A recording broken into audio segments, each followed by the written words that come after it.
আমরা বিবেকানন্দর স্বামী বিবেকানন্দর 159তম জন্মদিবসে আমাদের রাজ্যের ঘোষিত প্রোগ্রাম, রাজ্যের মাননীয় মুখ্যমন্ত্রী বলেছেন রাজ্য জুড়ে আমাদের তৃণমূল কংগ্রেসকে কর্মসূচি করার জন্য।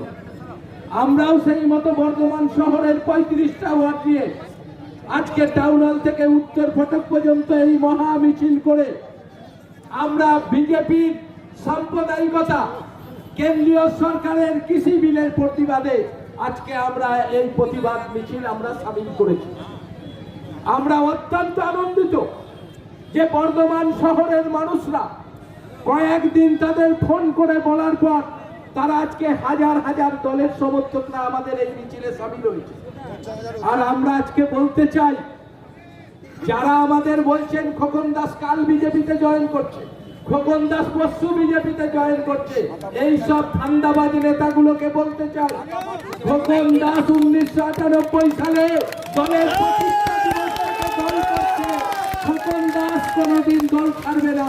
আর যারা আজকে বড় বড় কথা বলছে তারাই সবাই দল ছেড়ে দেবেন। কারণ আপনারা তো জানেন 18টা লোকসভার সিট বিজেপি পাওয়ার পর বর্ধমানের সব নেতাদের ঘরে তালা পড়ে গেছিল। আপনারা তো দেখেছেন, কেউ ঘর থেকে বেরোয় নাই, কেউ বিজেপির সঙ্গে লড়াই করার জন্য রাস্তায় ছিল না। যারা আজকে স্টেজে দেখতে পাচ্ছেন তারাই আজকে সেদিন লড়াই করেছিল, আর আজও তারা বিজেপির বিরুদ্ধে লড়াই করছে। সবাই বলছেন আরে খোকন দাসকে বিজেপিতে তাড়িয়ে দিতে পারলেই হয়, তাহলেই তো শহরের দখলদারি আমরা পেয়ে যাব। আর খোকন দাস থাকলে তো আমরা বর্ধমান শহরে কিছুই করতে পারছি না। আমি সেই সব বন্ধুদের বলতে চাই, বন্ধু, খোকন দাস 14 বছর বয়স থেকে আজকে কংগ্রেস করে তৃণমূল আজকে সেইভাবে মানুষের কাছে জনপ্রিয়তা অর্জন করছে।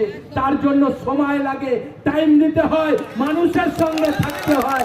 রাতারাতি মস্তানি করে দলের ভালোবাসা পাওয়া যায় না, মানুষের ভালোবাসা পাওয়া যায় না। আপনাদের কাছে আমরা বলতে চাই, আমাদের লড়াই বিজেপির বিরুদ্ধে, আর সমস্ত নেতার লড়াই খোকন দাসের বিরুদ্ধে। আপনাদের কাছে আমরা বলতে চাই, আমরা লড়ি বিজেপির বিরুদ্ধে। রাস্তায় ময়দানে দাঁড়িয়ে এই যে নেতাগুলোকে দেখছেন, আমরাই কিন্তু বিজেপির বিরুদ্ধে লড়ি। আর সবাই বিজেপির সঙ্গে রাতে ফোনে কথা বলে, আর তাদের একটাই লড়াই, খোকন দাসকে কি করে বসানো যায় বর্ধমান শহরে। আমি জানি বর্ধমান শহরের তৃণমূল কংগ্রেসের কর্মীরা জানে খোকন দাস আমাদের কিভাবে নেতৃত্ব দেয়, খোকন দাস আমাদের সঙ্গে কিভাবে থাকে।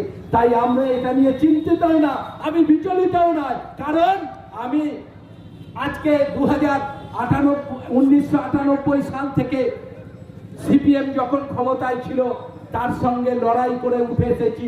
এদের মতো রাতারাতি ক্ষমতায় এসে লড়াই করি না। আমি দুদিনে লড়াই করে দলে প্রতিষ্ঠিত হয়েছি।